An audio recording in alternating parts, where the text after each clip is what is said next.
Hello beautiful creatures, I hope you're all well and having a beautiful day. Welcome back to Of Crafts and Curios. I am so excited about this video as a few months ago, maybe even a year ago, I got this little rattan wreath from Kmart for like $5 and we're finally going to be putting it to good use. So today I'm going to be showing you how I made a triple goddess wreath to hang on my door. For this project, I'm going to be using 3 Monster High dolls, one in each height bracket, to create the maiden, mother, and crone into the wreath that I want to hang. I originally started this project in December and had hoped to finish it for Christmas, as I thought a summer wreath would make more sense as it is summer during Christmas time here, but alas, time got away from me. For this project, I will be using a howling wolf doll to represent the maiden aspect of the triple goddess, as she is shorter than the average Monster High doll, and her face sculpt is very youthful, with cute cheeks and full lips and round eyes. I want my maiden aspect to really channel the innocence and curiosity of this life stage, and so I think she will be the perfect fit. Next up is the mother, and for this doll I'm going to be taking the body of a Nephra doll, which is the tallest Monster High frame, about an inch taller than the standard dolls, and using a Cleo face, while I'll be using the Cleo body and a Nephra face to represent the crone. I swapped the faces because I think Cleo feels more youthful than the Nephra face, but still more mature than the Howleen doll. I think Cleo's head sculpt, it might even be my favorite out of the Monster High dolls. And the taller body makes sense as the mother aspect is when the seasons and the moon and our age is at its most powerful. As the maiden, we aren't taken very seriously yet, as we're still youthful, and the crone, we may be wise, but we are often discarded as old, whereas in peak adulthood, represented by the mother figure, we are seen as our most powerful. So while I go ahead and prep these dolls in the usual manner, let's talk about the triple goddess as an archetype and its relevance to Wicca and witchcraft. The triple goddess is first and foremost a deity. It's in the name after all, comprised of 3 parts which create one whole. This is known as a triunity, not a trinity, trust me, I looked this up. A triunity is a form which consists of 3 separate parts, which when unified make up one thing. In this way, the triple goddess can be related to, say, the Christian Holy Trinity, but she is in no way whatsoever comparable, as the triple goddess is an archetype which exists both within and outside of spiritual notions. She can be seen in the way the world is broken up into seasons, the rhythm of the harvest, the feminine life cycle, and the classic narrative archetypes such as the fates, the graces, and most obviously of all, the cycle of the moon. The maiden, for all she is, beauty, innocence, freedom, and the springtime. The mother in all her compassion, fertility, midsummer and harvest time, and the crone with her unwavering wisdom, knowledge which outlasts her time in this realm, preparing for the dark that follows life and the winter time. The triple goddess is worshipped as the feminine energy within the traditional Wiccan dichotomy, often paired up with or seen as the mother of the masculine deity, the horned god. Though, to say something controversial, not all Wiccans worship the dual deities. Some choose to only worship the triple goddess or turn towards full polytheism and worship many gods and goddesses. I think that's an important message, which in of itself is kind of controversial, especially I guess to like witch talk like it, but not all Wiccans and witches or pagans practice the same craft. These are more figurehead titles for people who do similar things and have similar connections to nature and the earth, but by no means are neat little boxes or categories that everyone easily fits into. So to sum up all that rambling, basically the triple goddess is an important figure in neo-pagan spirituality as she represents the cycle of life, the cycle of the seasons, and the cycle of the moon. All really important things to a nature-based spiritual outlook. For the creative direction of my wreath, I want my dolls to look as if they are the same character at different life stages, so I'm going to try and piece together some commonalities within their characterizations. As always, because this is of crafts and curios after all, this wreath will be very cottagecore inspired, from the outfits to the dried flowers to everything in between. But hopefully you're used to that here on this channel and we can dive on in. So to start with, I'm starting with the maiden doll, and I'm trying to really channel youthful innocence in this doll, and I've selected these 2 corresponding blonde colors to go for her hair, as I think this is like a beautiful springtime color. I know that in the summertime and in the springtime my hair lightens up a bit and kind of gets sun-kissed, and that's the vibe I get from this two-tone blonde hair. So we're gonna go with that. It's so long and beautiful. This is from the Customdollhairau on Etsy.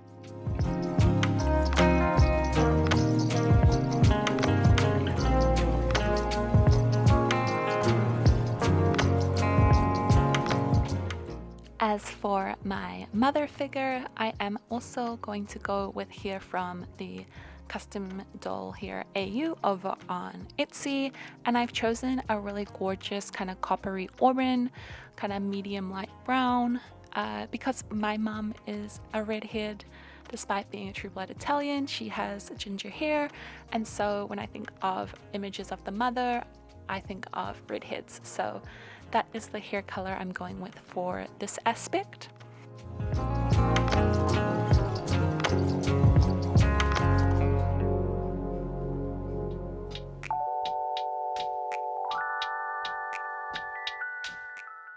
And last but not least, for the crone, I am going with, yet again, more hair from Customdollhairau over on Etsy. I am a bit obsessed with their hair quality. It is so soft, so shiny, and I am obsessed with this blend. It is black, brown, and gray, because I thought about the crone and the women in my life that embody that energy, and none of them are truly all gray-haired or all silver-haired. You know, they're in that aging bracket where their hair is changing, and I really wanted to embody that. So I've gone with this blend. Customdollhairau does the best blends ever, and since I had chosen blends for the other two dolls, I thought it would make more sense than doing a block color to use another blend. And here's a question I have for you guys that I would love to hear the answer to down below in the comments is, do you guys prefer when I do multiple doll projects, if I release the video in one big video or cut it up into 3 or however many dolls are involved videos, if that makes sense? Let me know. And now moving on to the face-ups for 3 dolls. As always, I start by blocking out the basic shapes in a pencil a little bit darker than the natural shadow tone that the doll's skin tone would have, and I just build up the shapes I want to go for in the expression. I'm starting with the maiden, so I want her to have big round eyes and a kind of aloof, soft expression. I want her to look daydreamy and romantic and coy, so that's the kind of facial expression I'm going with. And of course I'm adding little freckles because, oh, I love doll freckles. So this is her face completed. Next up is the mother, and as you can see I have swapped that Nephra body for the Cleo head, and again just blocking in simple shapes and then adding more detail layer by layer.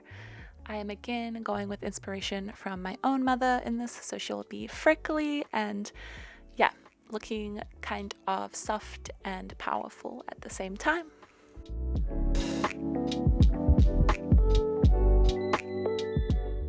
As for my crone face up, I struggled a bit on this one because I did want to make sure there were elements of aging in her face up, so some wrinkles or smile lines and things like that, but I've never done that kind of special effects pencil work on a doll before, so I definitely went back and forth with how much detail to be showing and doing.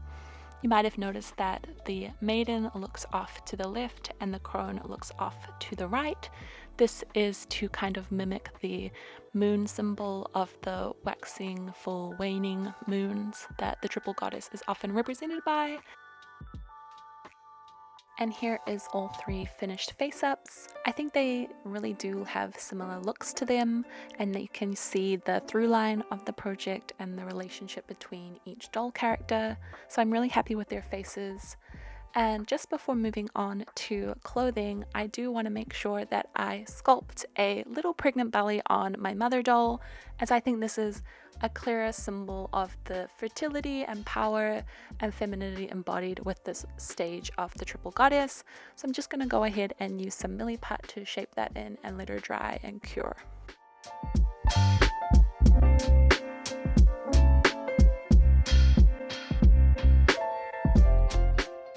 I wanted to show you guys how I tidied up my art space over the Christmas break. So here's the new background look.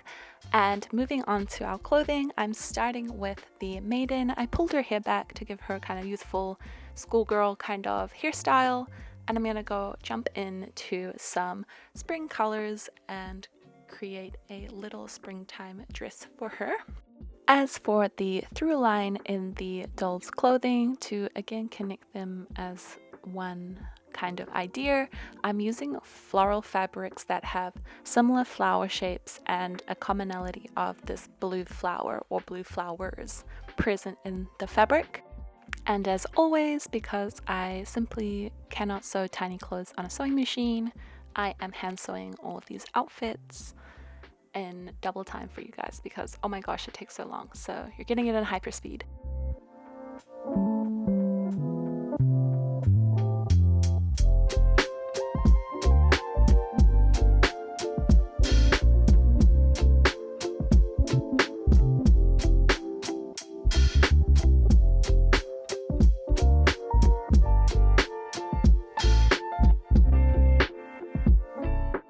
And here is my finished maiden outfit.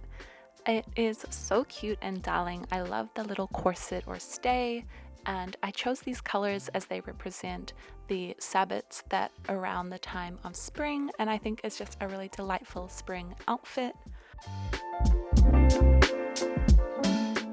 Next up is the mother, and this doll represents the time of harvest and abundance, so I'm choosing fabrics that represent autumn time and have those kind of rich foresty colors within them. And luckily I had this beautiful harvest fabric with these little blue flowers that really well connected to the maiden fabric, so I'm gonna go with this fabric and do a little off the shoulder moment that I can cinch in to show off the pregnant belly.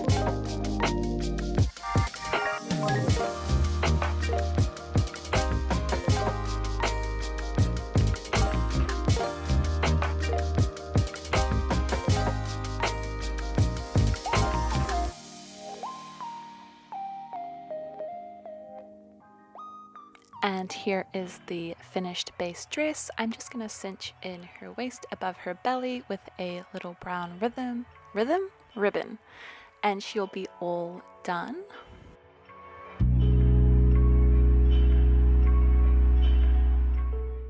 Two down and one to go. As you can see here, the fabrics really do kind of play into each other and create connections between the characters, which I'm really happy with. But now it's time to move on to the crone, and I angst over which fabric to use for this doll. I even went and visited the local fabric store, and the girl who helped me was fantastic, and she cut like bazillions of ribbons for me. But here are my fabric choices, and none of them were exactly right for me, but I end up choosing this cotton sateen that is so beautiful and has a similar floral shape to the dress of the maiden, so I think the through line will still be really obvious.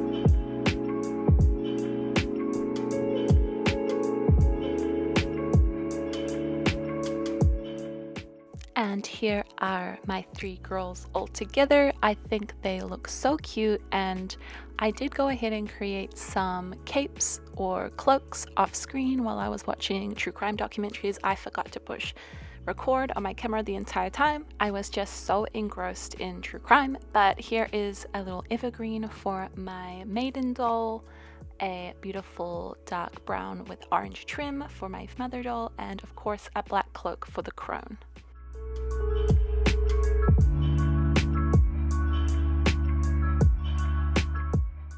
So with their outfits complete and them looking like a super dynamic trio, I'm gonna go ahead and add some moss and dirt to their feet so it looks like they've been trekking through the forest. Because I didn't want to do shoes, I really wanted to keep them barefooted and have that kind of connection to nature involved in their feet. So I didn't do shoes, but I did mess up their feet in relation to the seasons they represent. And as a final finishing touch before adding the girls to the wreath, I am just gonna add some gloss on their lips and eyes to bring some reality to their face-ups. And now to start assembling my wreath, I'm gonna go ahead and add the mother to the middle because obviously that is the middle life cycle, and then I'm going to add the crone and the maiden to the outer edges. I went ahead and added them off screen, and by doing so I just simply used thread and a needle and sewed their heads and feet to the wreath. It is a little delicate, but they will hold, and I thought it was better than adding glue because glue will of course mess up all their hair, and I did not go through 3 reroutes to mess it up with glue. So now that they are attached to the rattan base, I'm gonna go and add some dried flowers that I've been drying over the course of the summer, some Drosophila from my own garden, and you might have seen these when they were all lush in one of my springtime videos, but they have dried out over the summer now, and I can add them to my wreath to bring it some life and some decoration.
And once I was happy with how filled out the rattan wreath had come with all these dried flowers, I also really wanted to add some little butterflies from Of Moth and Myth because they are so cute, and I thought they would really encompass the energies and the seasonal spirit of these 3 dolls. So I'm gonna go ahead and add those that represent the springtime, the monarch butterflies to represent the summertime, because in summertime here in New Zealand it's monarch season, and they're all in my gardens at the moment looking at my flowers and my pumpkin plants, so I had to add some monarchs. And then of course for my winter doll or my crone doll, I'm going to be adding some death head moths because nothing says end of life cycle like a spooky death head moth.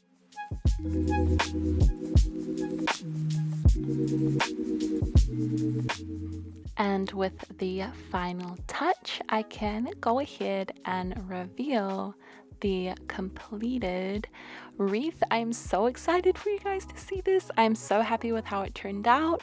Here it is hanging on my front door. Of course, all witches live behind black front doors. Everyone knows that. No, I'm joking, but my door is black, and so it really helps the wreath pop. I think the colors and the dresses and everything ties together so beautifully, and I think it really reads how I want it to read.